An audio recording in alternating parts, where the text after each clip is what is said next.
అక్షయ్ ముక్కు పుడక పెట్టుకోగానే అమ్మవారి శక్తులన్నీ కూడా అక్షయ్కు ఆవహించినట్టు కనిపిస్తూ ఉంటుంది.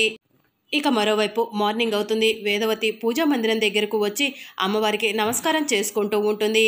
రామచంద్రాపురం ప్రజలకు, చుట్టుపక్కల 10 గ్రామాలకు మంచి జరగాలని చెప్పి రేపు నేను ముక్కు పుడకను ధరించి పల్లెటూరికి వెళ్ళి ప్రసాదం చేసి అమ్మవారికి నైవేద్యం పెట్టాలనుకుంటున్నాను అని వేదవతి అమ్మవారికి నమస్కారం చేసుకొని ముక్కు పుడక ఉన్న వైపు చూస్తూ ఉంటే అక్కడ ముక్కు పుడక కనిపించకపోవడంతో కుటుంబ సభ్యులందరినీ కంగారుగా పిలుస్తూ ఉంటుంది.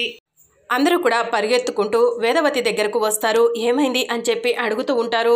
ముక్కు పుడక కనిపించట్లేదు అని వేదవతి చెప్తూ ఉంటుంది. మీరెవరైనా చూసారా అని వేదవతి అడుగుతూ ఉంటే అందరూ కూడా ఒకరి మొహం ఒకరు చూసుకుంటూ ఉంటారు. అక్షయ ఇక్కడ లేదేంటి అని నిహారిక అంటుంది. అక్షయ అక్షయ అని వేదవతి పిలుస్తుంది. అక్షయ్ కూడా వేదవతి దగ్గరకు వస్తుంది.